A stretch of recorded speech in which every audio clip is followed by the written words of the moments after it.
Welcome back to a weekly Manga Podcast book club series where we do an exploration and deep dive into the weekly shonen magazine series GACHIAKUTA by Kei Urana. My name is Bruce. I am the proprietor of the White Gray Black YouTube channel and am, of course, joined by my constant co-host, Gautam. Hello, hello. This week we are covering volume 2 of the series, which is chapters 5 through 13. Let's start out just with some quick thoughts on this volume. And just to kind of preface all of this, we read volume 2 and 3 as a pair. So if you see a little bit of discrepancies or we kind of feel like we know what's going to happen in the next volume, that's because we kind of do while we talk about this. But we'll break it down from here, Gautam. Volume 2, we're meeting the cleaners. We're getting a little bit of lore dump there. We get a fight with one of our new characters. How did you feel kind of overall about this volume? Oh, I thought it was great. I thought it was like a perfect continuation to the first volume. It was very fun while also just really developing Rudo as a character.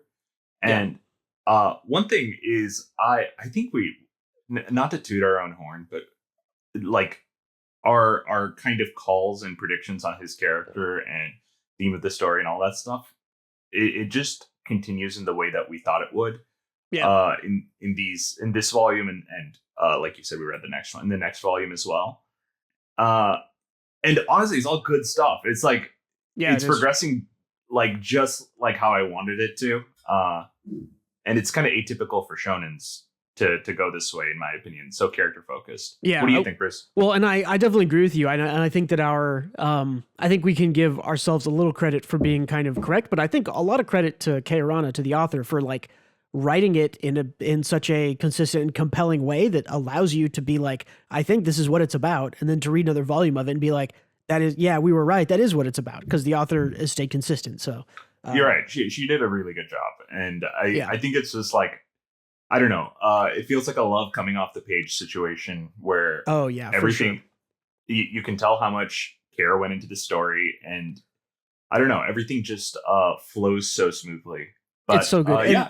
And something I didn't expect as I was grabbing some screenshots for us to look at is I was like, oh yeah, it's like 6 or 7 chapters, grab a couple of shots from each, maybe even be able to skip a whole chapter. But every time I would go back over and look, there's like so many cool pages, so many interesting, funny panels. I just like had to grab way more. And like visually GACHIAKUTA is like, I mean, like the only thing I can compare it to, of course, we talked about in chapter 1, or in volume 1, was it's like Fire Force and Soul Eater. It's like Okubo. Like this is literally she is the spiritual successor to Okubo, and she is not letting him down, in my opinion. So I think we mentioned this last time, but I think Soul Eater, the plot was whatever, but the characters were so fucking good that I love that series, and this is the same way. I absolutely love the characters. It's just a great time. Yeah, let's hop right in if we want to talk about characters, because the chapter 5, first chapter, volume 2 here starts with us mostly meeting and talking to the sort of our new cleaner guy who we saw his staff get stolen at the end of chapter 4. This is Zenka Nijiku. I think the interactions here in chapter 4 are really fun and funny between Rudo and Zenka, or Zanka. I'm texting. Zanka. I've been saying Zanka. Yeah. But it's probably Zanka. I'm not sure. It would be Zanka in Japanese. Well, let's just say whatever until people correct us. Yeah, we'll get it. I really like him. I like him more and more the more he appears in volumes 2 and 3. But I do like him here too. I really particularly enjoyed Rudo apologizing and then him just being like, oh, okay. This interaction to me is like the most anti-shonen thing ever, right? It's like, yeah. Like normally you would get like, oh, you transgressed on me and we're going to fight. I'm going to show you who's boss. And like, he kind of does beat him up and show him who's boss, but then he like apologizes and everyone's like, oh, okay. Like, I know who you are. I'm also a good guy from the cleaners. So yeah, I forgive you. And Rudo's like mind is blown by this, which I think is a cool kind of meta, like for the first time ever, I think I'm actually making peace with someone. I liked it because it was like instantly he started off on an aggressive note, and Zanka hit his weak point by saying, yeah, your parents clearly didn't teach you very well, like, or teach you manners or something. And he remembers his dad's teachings to apologize and compromise. So he apologizes, and it just works.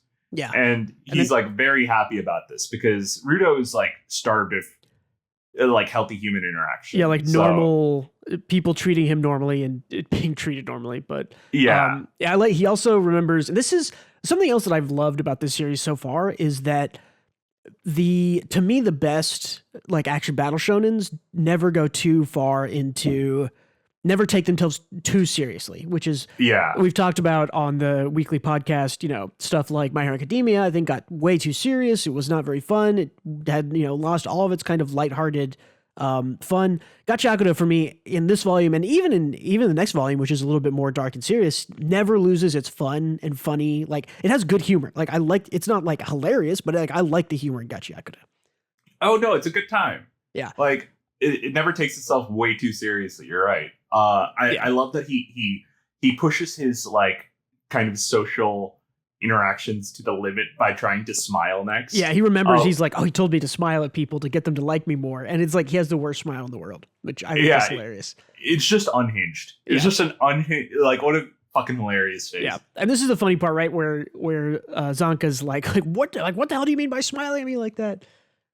He's like, because right before the smile, Rudo ignores that Zanko is telling him how like people look down on him because he uses a stick as his like weapon, and he's like in his own head thinking about like what to do next in the social interaction, so he smiles through it. And they're both just being insanely unhinged and unreasonable at this point. And I love this like crap, what's wrong with it? Were my eyes wide open? Was it a bad idea to show my teeth in that case? And then he just has like the derpiest smile forever here. And they get in a fight because Zanka thinks he's like making fun of him, but Rudo just does not know how to smile. Yeah. He's like, you're teasing me? And then so they get in a fight.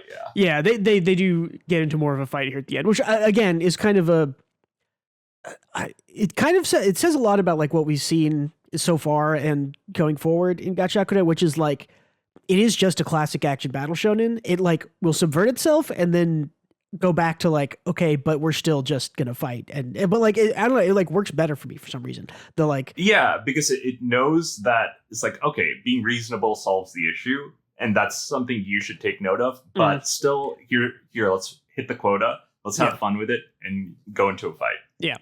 And we get the reveal. I think that we kind of, I don't know if we predicted or it was just foreshadowed or told to us almost the same, but it's Rudo's power isn't, the gloves are not his vital instrument. It's like anything you touch, you can turn into a vital instrument.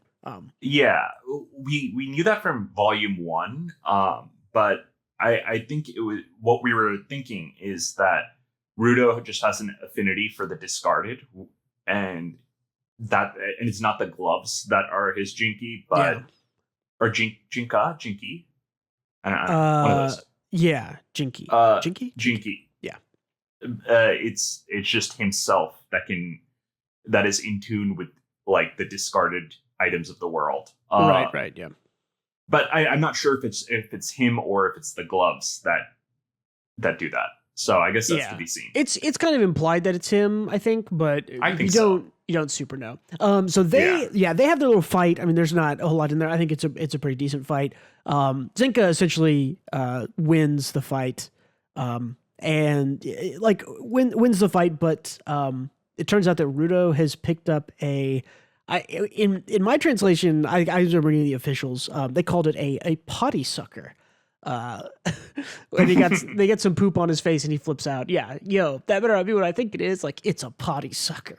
I love that. I guess fucking hilarious name. I wonder how. I wonder if the translation for this is not like, if there's like a word for this in Japanese and then there's like the childish version of calling it a potty sucker as opposed to I think we should all plunger, just call it. I think we should all just call it a potty sucker from now on. It's like very funny. Yeah, for sure. And then their fight real quick on that one. I love the piss and shit humor. I'm here for it. I love how what was it, Zenka? Zenka ends up knocked out because he really doesn't want shit on him from the potty sucker. And it's really funny how a janitor is afraid of a plumber, and the first janitor versus janitor cleaners, fight, ends with a plumber or with a plunger. It's just hilarious that they're janitors and the fight ends with a plunger. They're afraid of the plunger. Yeah, it's like the number one janitorial tool. Yeah, it's good stuff. Engine then shows up. I like there's a part in here where Zenka is obviously like highly values what Engine thinks. I wrote like notice me Engine senpai. Yeah, specifically from Engine. Which is funny, but they get picked up in his like his big Jeep Hummer thing, and Engine proves to again be kind of like a shithead of just like laughing, like you find each other flying with poo. That's so funny. But and then we are introduced to our first kind of main female character here. Well, I guess real quick on this page, Engine tells Rudo here that Zanka's one, like basically it's like, hey, this guy like loves his stick more than anyone else loves their vital instrument. So learn everything you can from him. And he's like, Engine noticed me. Like the Engine acknowledged my skills. Right.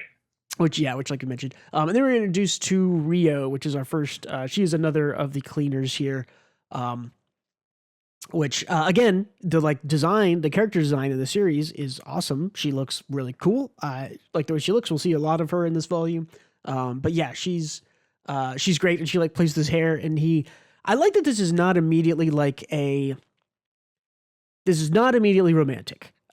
Which is good. I think in general, action battle shonen should just mostly avoid romance as much as possible, but there is a little bit of teasing and Rudo being sort of like, this girl is playing with my hair. This has literally never happened to me before. And I'm, he's 16 or whatever. So yeah, like a girl is touching me and he doesn't know how to respond. So he just like, it's like Rudo.exe stopped responding as soon as a girl touches him. And it's like, is this what life is like on the ground? Like this is, I like how like kid like Rudo is. I appreciate, I said this last time too, but it's great that he's treated like just like the character he is, a little boy with no social interaction, right? Yeah. He's learning a lot of this stuff for the first time. But even with social interaction, like at that age, a girl touching you is like, whoa.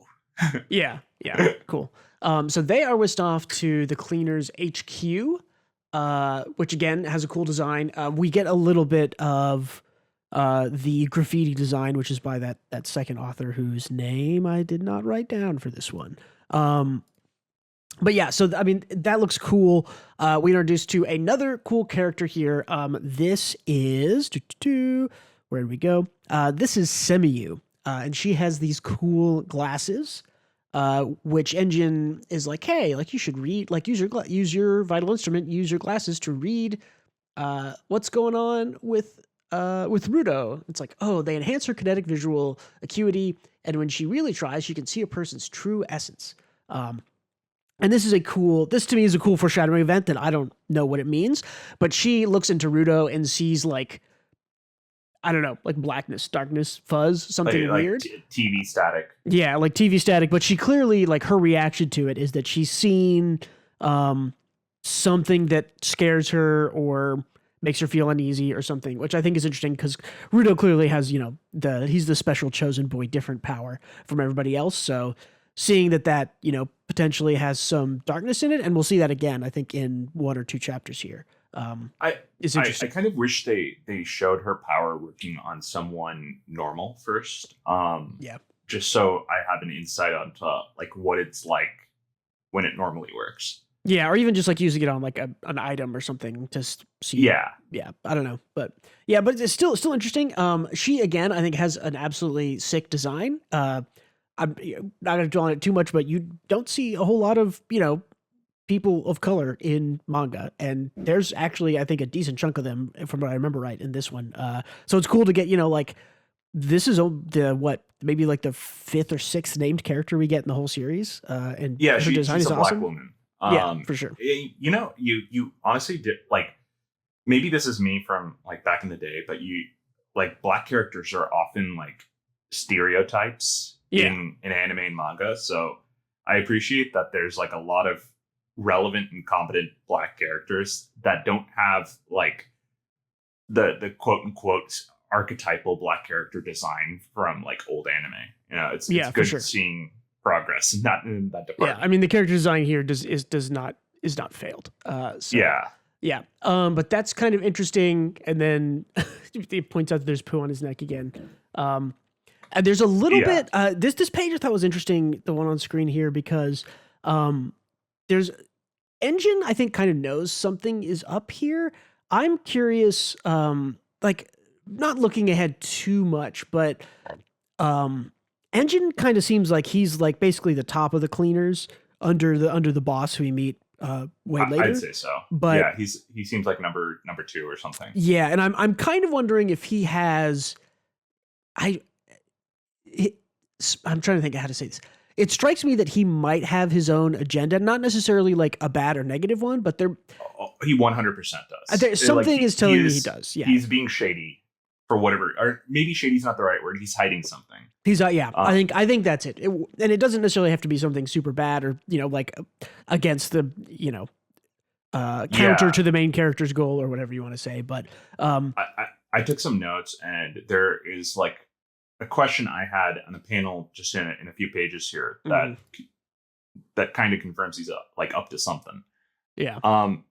I did like this next page that you're about I love to this show. where he's like, I thought this was another funny joke where Jen just walked through, was like, oh, there's probably nobody here. And then you get this reveal of all these people. And it's like, again, the character design here is just like, everybody here looks awesome. And they're all individual. Yeah. And they like, it's funny because by the end of volume 3, a lot of these people show up again. Like, and so these aren't just like, oh, I designed cool people. You never see them again. Like, it's a sneak peek. Yeah, it's a cool sneak peek. The girl with the tall hat and the X we see again. We meet. This is Gris and Follow are both in here. I think it's right here. I don't know if we meet Pacifier person again. But, no, we don't meet Punk Girl with Pacifier yet. I think one of these guys I think is also shows up at the end of volume 3. But yeah, I think it's really cool. It's neither of them, but it's one that looks like the big guy. It looks like I don't think it's the big guy here, but it's a different big guy. It's not. But, yeah. Yeah. But just really cool. Another one of those things where it's like Urana just flexing on like, oh yeah, I can design an entire room full of cool people for like literally one page and then they just go away. Bro, it would suck to fucking have a pacifier as your precious item. Yeah, I mean, I don't know. It depends on what it turns into. Could be something cool. No, you just get like socially. I don't know how you could live that down. Yeah. Maybe in this world of misfits, it's okay. Yeah. It is brought up here. I think Engine kind of gives us a little bit of a lore dump on the cleaners. Like there's about 100 total cleaners at HQ. That includes cleaners, supporters, and sentinels, which we meet some supporters in the upcoming fight and in volume 3. Sentinels, I don't think we meet any of those in these volumes, or I'm not sure if we ever do. I'm sure we do probably eventually, but the other thing is he mentions the boss and says that nobody knows what the boss's vital instrument is, which I think is cool. And then Rio suggests that they take an observation trip to see how Rudo's combat is, and that leads us into the next chapter called Observation Field Trip. Yeah, and I real quick about Engine's kind of hidden goals or whatever. I'm not sure if it's in here or not, but there's this one panel where the lady with the glasses was saying, it's like, oh, what? Like she was talking about the 6 forbidden zones, which is where like people aren't allowed to go there. And yeah, that's in this chapter actually. Yeah, because they're talking about the map. Oh, okay. The safe zones and the polluted zones here. Yeah. Oh, okay. She mentions that it was like that's where Rudo was found in one of the forbidden zones, and she was like, why were you there, Engine? It's lucky you found him. And he was like, oh, I was just taking a stroll. It's like, that's it. Instantly like a little suspicious. He was I didn't there know without orders. Yeah. Yeah, exactly.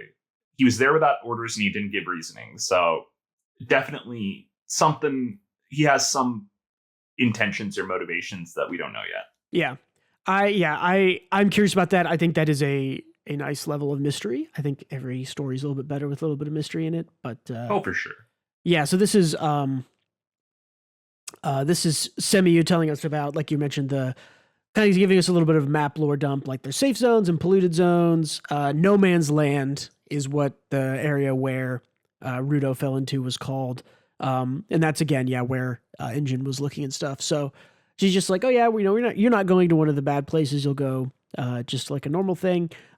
This chapter's kind of a little short. You get, I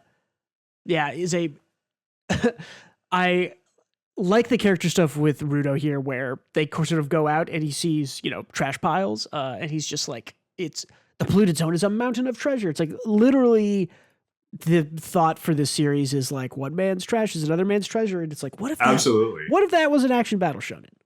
Yeah, for real. That is like the unofficial tagline of the series, I'd say. Yeah, for sure. Here's where we meet some of the supporters. So we meet, Rio and everybody has supporters. Supporters are interesting. I was not expecting to like or care about them, and then they became like are way more well executed than I was expecting. They're dope, dude. Yeah, I like both of them. It's like they don't have powers, but they're still an important part of the cleaner team. Like to me, when they first did this lore dump, I was like, okay, they're red shirts, right? Like if you don't know the idea of the red shirt in Star Trek, the like extras in the original Star Trek series always wore red shirts, and they were always the ones who like they'd go onto a planet and the red shirts would die. So calling someone a red shirt is like, that is fodder to die, so that our main characters can, it shows us the threat our main characters go on. So I thought, oh yeah, the supporters, red shirts, like they're made to die. I also thought that, but it's like I think this is exactly what the author expects us to think, and that's why this is a good subversion, because it's like, there are no disposable people, it's like, absolutely. I mean, there's no trash, there's no like red shirts so far in this series. Everyone's valuable. Yeah. I didn't even make that connection, but you're absolutely right. Like thematically, this fits into the sort of like, nothing is disposable. Don't throw out people who are, don't throw out things or people who are less useful or not as useful or whatever. So I like them. And so this I think is the last panel of the chapter. Rio gets we see her get scissors out. This is also just like a crazy cool panel. Like I think I've used this on backgrounds and stuff before. This monster is awesome looking. Yeah. It's sick. It's funny because Rudo, I think, is flipping out about like, dude, like you told me this is going to be easy. There's like 100 of these goat things and they're breaking down the wall. And she's like, nah, they're fine. And then the big guy jumps out and she's like, oh, okay, that's a problem. Like, yeah. And we see, I don't remember if this is the end of chapter 8 or beginning of chapter 9, but this is Rio's vital instrument, her scissors, which is cool. Like, I don't know, it's just cool. It's just like, oh yeah, scissors. Okay, yeah, it's fucking dope. And she uses it like only with her feet, with her legs and feet. Yeah, which is like, okay, cool. Like this is the shit that to me is like Okubo stuff, right? Like this is the kind of like everyone else would be like, oh cool, she has scissors to fight with, and most people would be like, that's cool enough, I'll stop there. And instead, like Urana and Okubo will be like, okay, scissors, but only legs, like this and one more level of weird, like on top of it. So are they like a normal pair of scissors that get big when she needs to use them? Yeah, she pulls them out. I think at the end of one chapter, you see that they're like a regular pair of scissors. They're specifically, I don't know if this is important or not yet, but there's specifically the like hairdresser type of scissors that have that like hook on the end. I don't know exactly what it's for. Got it. I guess that might be important. Why she was so interested in Rudo's hair in her. Oh yeah. Scene. Oh yeah. Duh. Yeah. I'm making connections as we talk here. Yeah. I think so.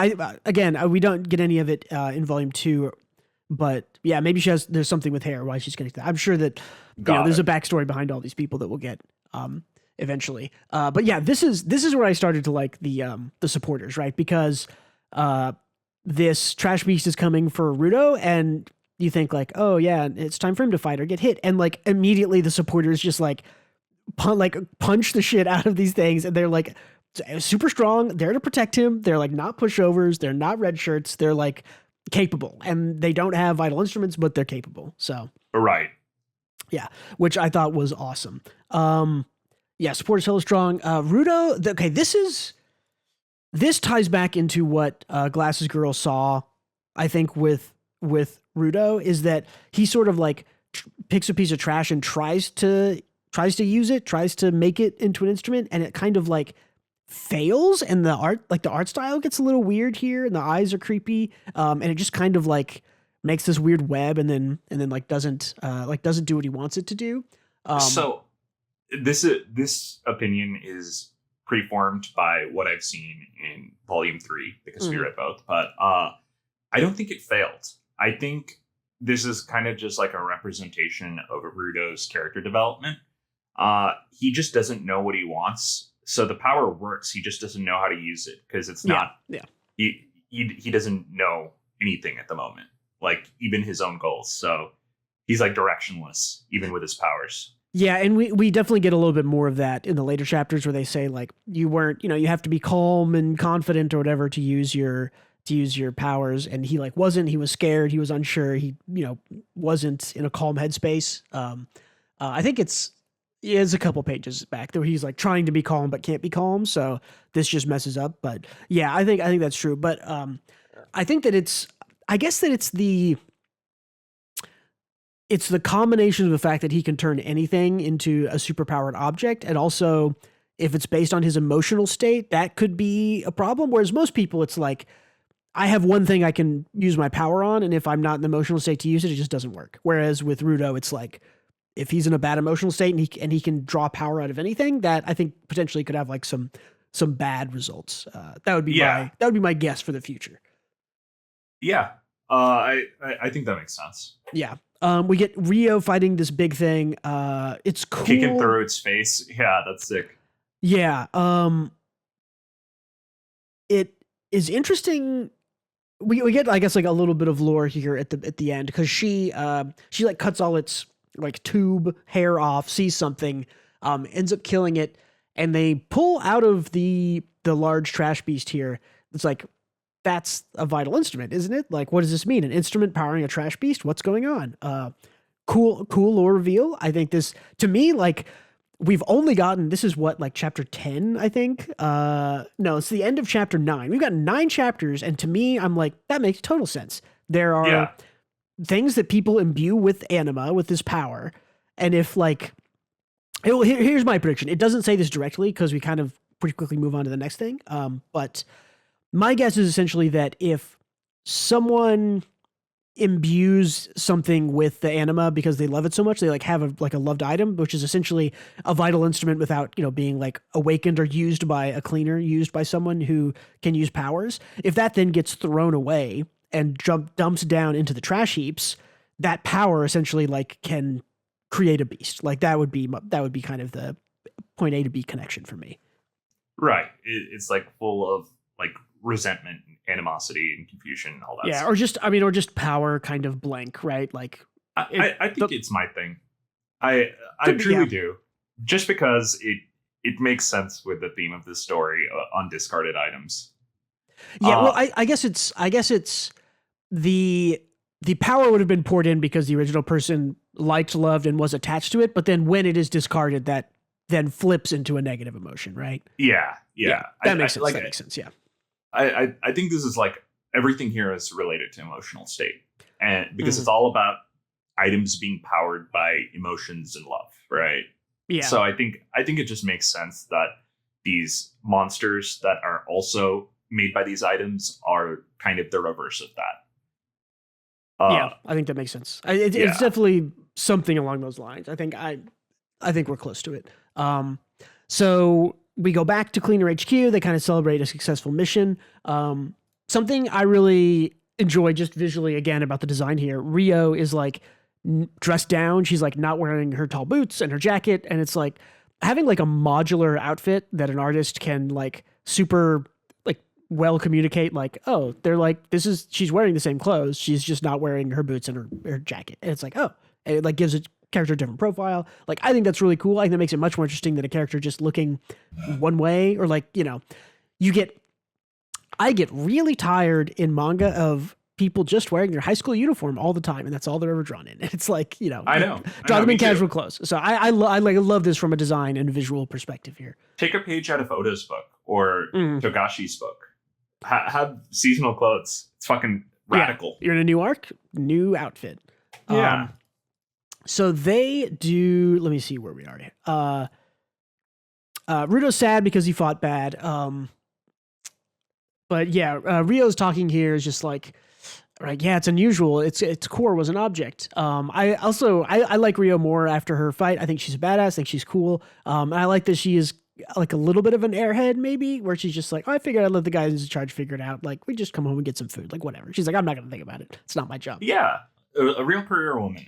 She's just like, okay, I clocked in, did my job, clocked out. Time for some grub. I respect it. She's like, I'm not gonna chase the mystery. That's not my job. Yeah. But yeah, so we meet here. Gris. Yeah, we meet Gris, who is one of the supporters, who was the guy who punched the cow thing in the face, which I think is awesome.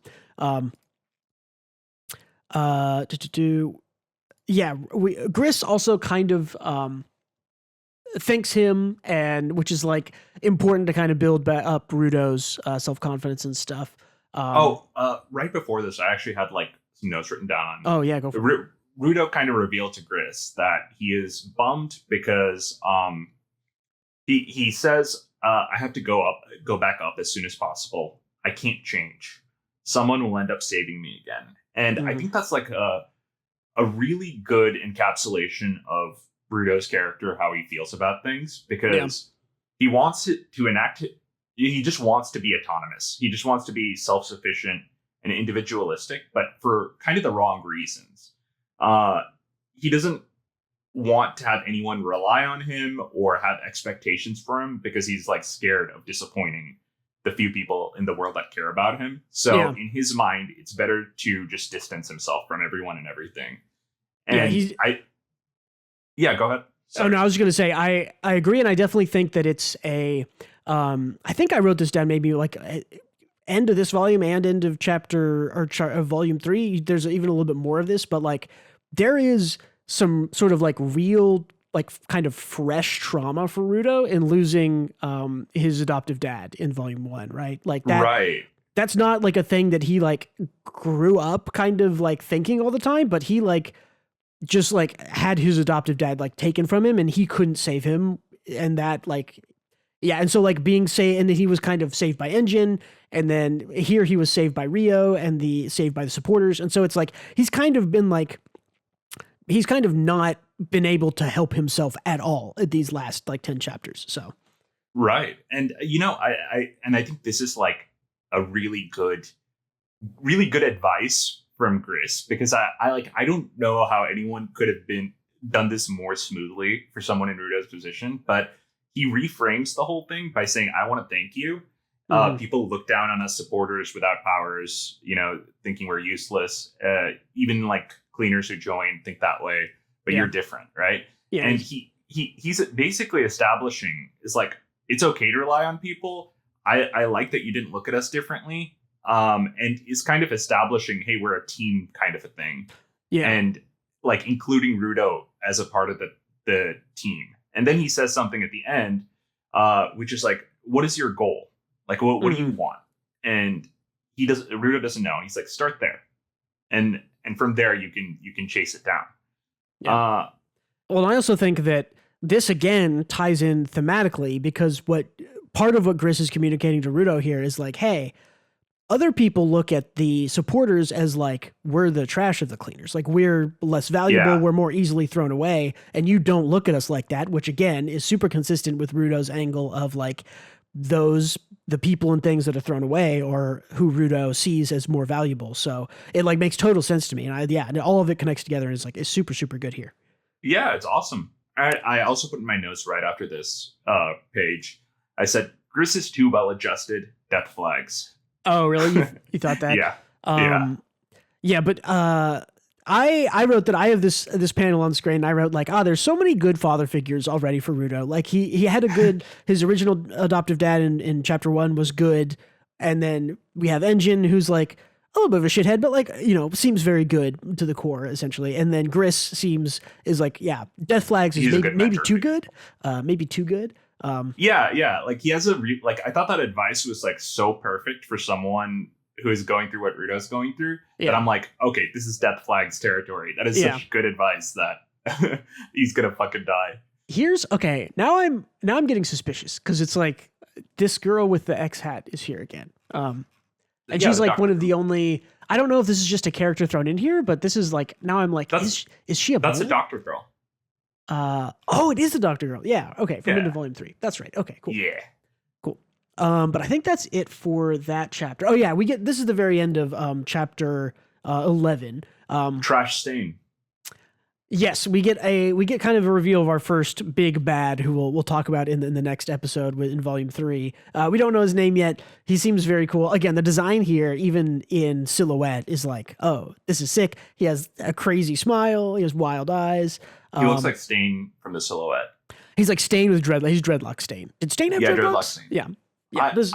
I think maybe. I don't know. I don't think he did. I don't remember though. It's been a while since I've seen Stain, but well, his intro panel is him killing that slaver that Rudo bit the fingers off of. Oh yeah. I think that's that guy. Yeah. I think it is. Yeah, or one of the group. Yeah. So this is foreshadowing for the next volume, but I thought a cool initial reveal, anyways. So chapter 12, we have a new job comes in by phone to Semiyu. Someone was attacked by trash beasts, carried off. I wrote parentheses. That's strange since trash beasts aren't supposed to be smart enough to carry people off, which is brought up, I think, in the next chapter. I also love her like manipulating Zonka here by using Engine, but like originally I was going to send Engine on this job, but Engine said like it'll be fine as long as Zonka's there or something. I think that's what he said, and Zonka's just like the next panel is he's like so pleased with himself. He's like, all right, time to get to work. Yeah, like yeah, we got to do this. Hey, I wrote here Zonka desperately needs Engine's approval. Yes, which is hilarious. Yeah, which is a good fun. It's a great little character trait, which is good. Yeah, but yeah, so they go out into to sort of start carrying off this job. They meet kind of this like weird girl who's like, I'm the one who hired you. Follow me. We get Gris is talking about, boy, if this doesn't look like a MacGuffin, I don't know what does. Gris is like, this is just a cheap trinket I bought in a random shop, and it's like intricately unique design. Looks like something you'd pick up in Dark Souls or whatever. And it's like, oh, that's coming back. It does look like a Dark Souls talisman trinket thing. Yeah, that's kind of what I was thinking when I looked at it. You're right. It looks very kind of like Asian.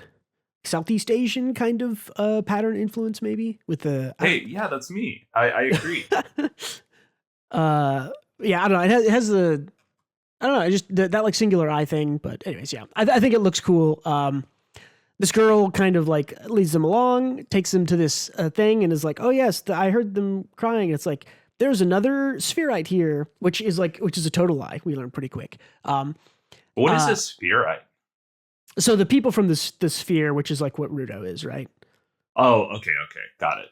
Yeah. Like, yeah. So she also just starts acting really weird, and she's like, okay, she's like very clearly kind of like, go forward, go, hooray, spherite. And then they fall into a pitfall, right? Yeah, they fall into the hole, and stuff starts getting weird. And I think this is like the one part that I thought was like a bit of like forced. I suppose, because everything else flowed so smoothly. I thought it was just a little silly that they fell for that trap. Yeah, I don't know. It's in general, it's kind of like, oh, sure, maybe, but I also think that it like plays on them wanting to be helpful. Rudo is very interested in finding another spherite. They use that to manipulate her. Zonka is kind of like a little blinded from the Engine stuff. Yeah, well, and it's, I don't know, it's like a little bit, I don't know, it didn't bother me because it felt like the girl was very just kind of like, she like didn't give them time to think, right? She just got in, she was like, there they are, go, and like pushed them forward, and they're like, oh, okay, I'll go. And then they just immediately fell. Like there was not like a whole lot of time of them like thinking about it. Makes sense. It was just a little too silly. Too silly for me. It's a simple, but that's okay. It's like a very small gripe. Yeah. But we meet our two guys here, and then the final chapter of volume, chapter 13. We got a little bit more lore. Everyone who's called a raider is a giver, so all raiders are givers. So I think that's cool. I think that means that you're not going to get there aren't going to be jobber. I won't use that because the guy we're about to meet, but there aren't like low level, there aren't red shirt bad guys, right? They're not going to be cutting through guys. Every bad guy you encounter is an important one. This again reminds me of Fire Force, just because it's something that I've read fairly recently. And like almost everyone you meet in Fire Force is like, oh, they have some kind of specific firepower that's different in some way. So we also get the lore reveal here of something called the Barrier. These raiders ask, they're like, we want to know more about Sphere. Best way to do that is to ask the Sphereite himself. No, it's like, how did he make it across the border without dying, for example? And Zonka's like, border. It's like, well, I don't know. And he's like, there's no trash beast here, right? And they're like, nope, that was a lie. And we get the fight. We get like not the full fight, but we get most of the fight. Or no, I guess we do get technically the full fight here of Zonka versus these two raiders. One of them has power to has a shovel, like a little hand shovel that like manipulates mud, that like makes these mud beasts. And the other one has, do we get all of that? No, I don't remember. Yes, we do. We get that he has like these like snowshoes, which allow him to like move fast and go through. And yeah, this is a great panel here with like the bald guy's head, like the fucking hilarious. Boobs. Yeah. Yeah. This is as stupidest looking panel. I fucking love it. That the mud lady's face is so funny too. Yeah. This is again sort of like classic Okubo. Like this is absolutely a thing I could see him like ripped straight out of Soul Eater. Like that the smile, the bald head between boobs, like it all is just like, yes, this is exactly the same. And the monk guy looking deadly serious in between the tits. It's like so good. It's like absolutely he's out to kill, but he looks goofy as hell. Yeah, exactly. This is we'll talk more about it in the next episode in Volume 3 because the fight in Volume 3 is extremely creative. But I think even this little fight for a chapter and a half here is like super, super creative, right? Like it was pretty good. Yeah. Yeah. I think it gave us more on Zonka. Yeah, it did. And it also showed us like he's a capable fighter. He figured out what their vital instruments were. He figured out what they did, and the way he counters them, I think, is sick. Like I think it's cool that in this very last chapter, Zonka's like, oh, okay, because the bad guys are essentially like using mud people to hide the fast guy, and the fast guy, they don't know which mud guy he's in, so he has to kind of fight off all the mud guys. But then, oh, he's in a different one and punches him from the side.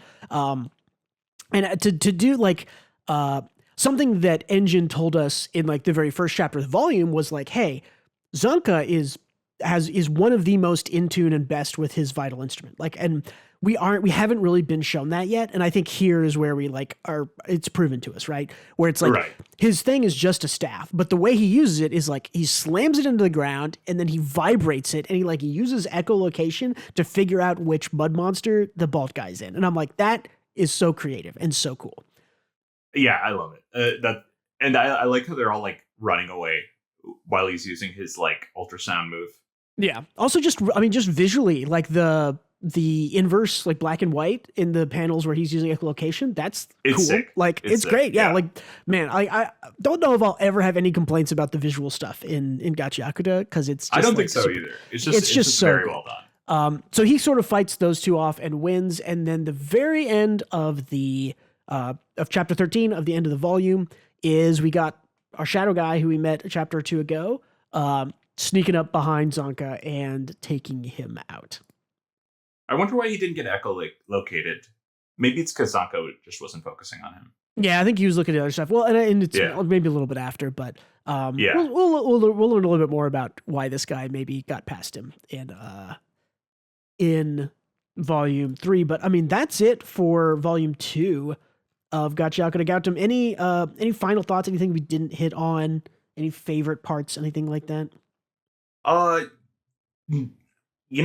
Favorite parts. I think we hit on everything. Honestly, pretty much. My favorite part, maybe the poo poo pee pee fight with the plunger. Yeah, I like that a lot. I also liked. Was her name Rio? Rio, yeah, the scissor. Yeah. I liked all of her fights. They were very aesthetically pleasing. She was just cleaving through shit. And I like Gris as a character. I thought him and Rudo's back and forth at the bar was probably my favorite part. How about you? I definitely, as good as all the fights and creative action stuff is, I actually really like we sort of get 2 chapters that are only in Cleaner HQ. The like first introduction to everyone, and then when they come back after the first fight. I actually really like both of those chapters. I think that the the introduction of sort of all of the other cleaners, even just visually for most of them, is interesting. And then I think, again, the sort of fallout of Rudo dealing with his failure on that first mission. And like you mentioned, the Grist stuff, that I think was all really good. So I think it speaks a lot to how quality I think the writing is in this, in that my two favorite chapters in an action battle shonen were like the exposition chapter and the character development chapter, which is like, yeah, those are my favorites. Yeah, and honestly, like, we have some foresight here because we read volume 3, but it's like this setup benefits volume 3 so much. Yeah, this is like, there's kind of a little bit less to talk about here, and then volume 3 kind of lands a lot of the setup from volume 2 for sure. So yeah, or I guess there's more to talk about because it's exposition and volume 3 is more action. But yeah, absolutely.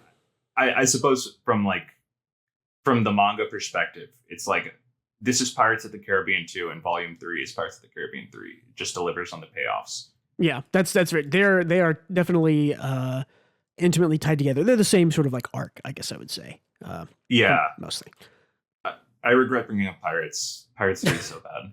Pirates 2 is bad, but you're right. It does technically deliver on stuff that was set up in Pirates 2. So I think that's the intention there. Mm-hmm. Cool. I think that the big thing for me, and I think I'll say this probably again maybe at the end of every volume, is that I keep, before I like go in and read the chapters, I keep kind of tempering my expectations with like, it's just a fun action battle shonen with cool fights and interesting stuff, and visually it's great. That's all it is. I'm not gonna, it's not much more than that. That's kind of what I felt. I talked about reading volume 1 again and was very, very surprised that there's a lot more going on. And I think volume 2 just continues that. Like, I think it's just, I keep thinking that, oh yeah, it's, above average, cool visual action battle shonen. And it's like, no, like it's like these thematic elements are consistent, are paid off.